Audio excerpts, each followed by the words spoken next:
La civilización romana surgió en el año 753 a.C. como una pequeña comunidad cerca del paso comercial del río Tíber de la actual Italia.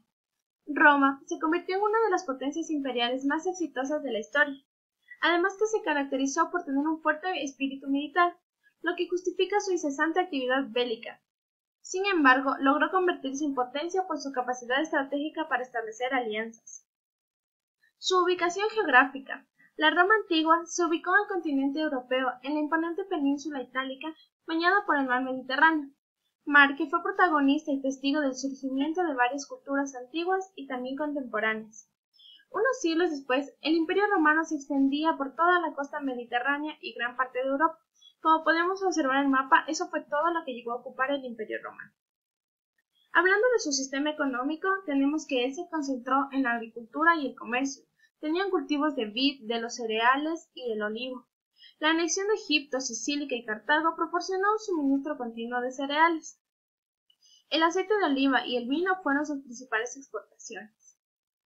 Sus bases de la economía también fueron la exportación de materias primas, como lo hablamos en la diapositiva anterior, y los latifundios y la esclavitud. Es decir, Roma también se caracteriza por tener a esclavos y en sí venderlos, y ser latifundios y vender sus tierras. Vamos a hablar sobre su sistema social. La sociedad estaba estructurada en clases. Los patricios eran la clase dominante, es decir, la aristocracia. Los plebeyos eran la clase baja. Teníamos que eran considerados ciudadanos los patricios y los plebeyos, y no ciudadanos los esclavos. Los patricios eran los descendientes de los fundadores de familias con un antepasado gracias a la posesión de grandes latifundios. Ellos eran los únicos ciudadanos con derechos políticos. Los plebeyos eran ciudadanos que se establecieron en Roma tras su fundación y únicamente poseían los derechos civiles. Vivían de la artesanía y el comercio de pequeñas propiedades rurales. Y por último, los esclavos. Los esclavos pertenecían a un señor o al Estado, es decir, tenían un dueño. Carecían de derechos, habían llegado a esta situación por nacimiento, delitos o como prisioneros de guerra. Ahora hablaremos sobre la arquitectura y escultura. La arquitectura romana se caracteriza por la monumentalidad y la utilidad pública de sus construcciones.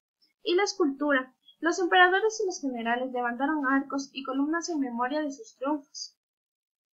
Aquí podemos observar algunas de las características de la arquitectura románica, como lo son los muros de piedra sin pulir, aros de medio punto, naves amplias y elevadas, ábsides semicirculares, arquería ciega, empleo de pilares, capiteles decorativos, la bóveda de cañón y las arquivolas.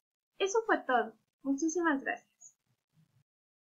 Hoy hablaremos sobre los aportes culturales de Roma.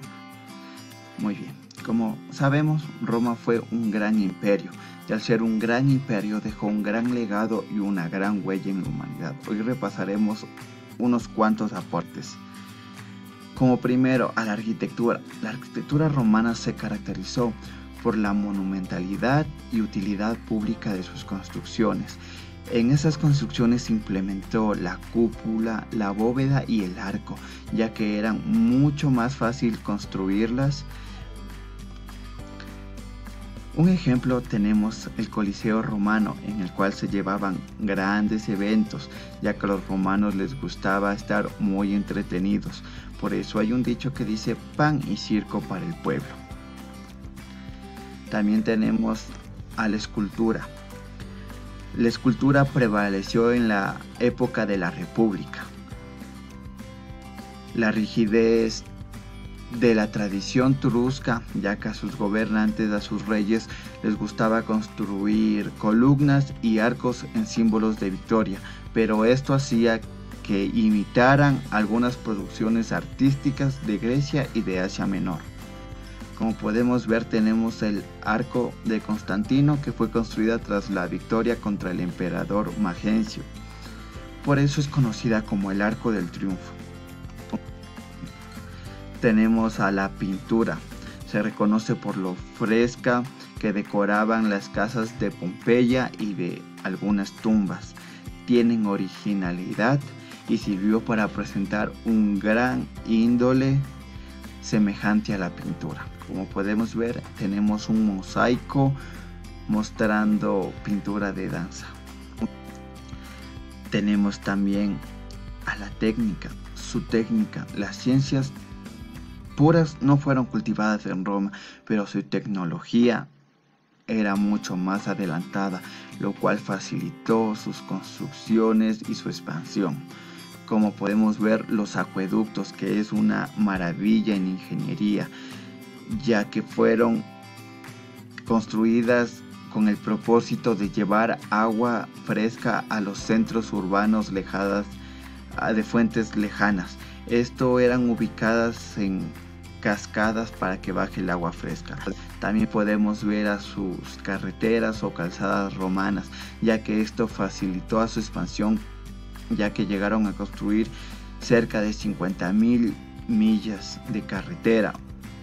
Por eso hay un dicho que dice: todos los caminos conducen a Roma. También tenemos el latín. El latín fue uno de los primeros idiomas, y con esto tomaron de base para crear la mayoría de los idiomas latinoamericanos, como el español.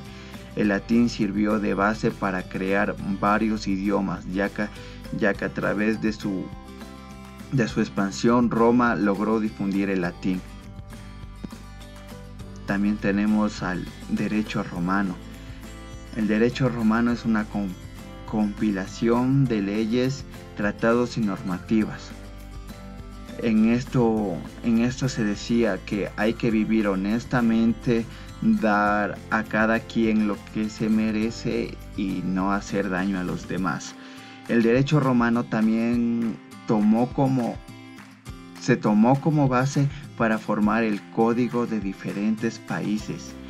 Y a través de esto el derecho romano habla sobre numerosas temáticas, por ejemplo sociales, penales, civiles, económicas y tributarias. Entonces, buenas tardes, soy Harvey Guerrero, estudiante de tercero BGV, y estoy aquí para narrarles la leyenda romana de Rómulo y Remo.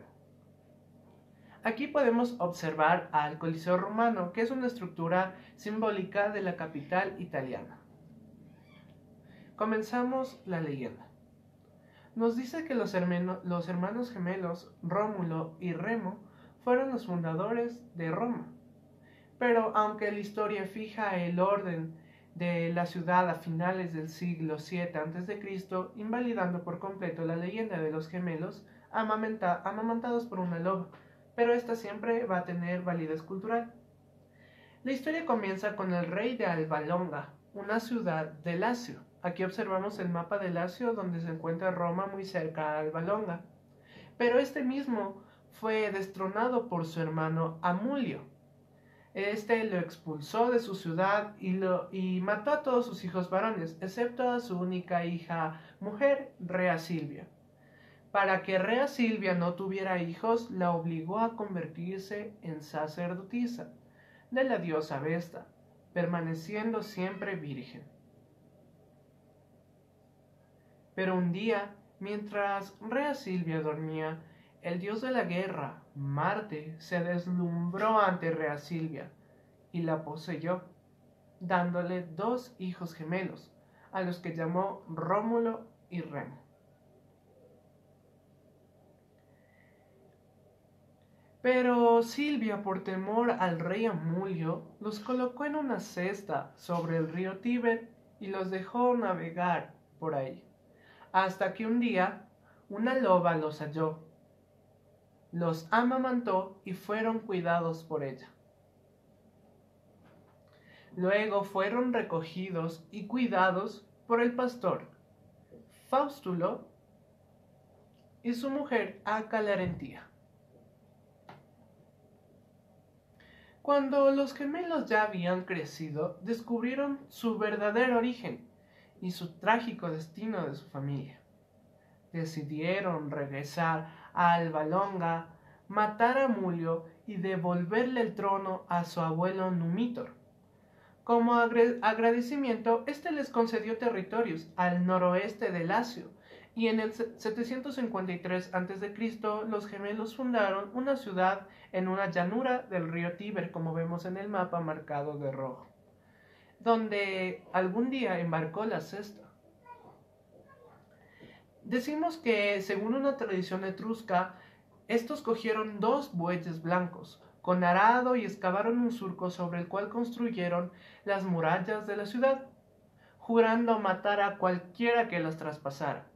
Pero no se pusieron de acuerdo para darle un nombre a la nueva ciudad, por lo que decidieron que la elegiría aquel que avistase más pájaros.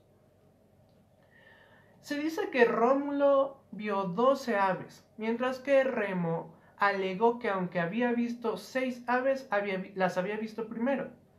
Pero esto los llevó a una discusión que impulsó a Rómulo a acabar con la vida de Remo, al estilo de Caín y Abel.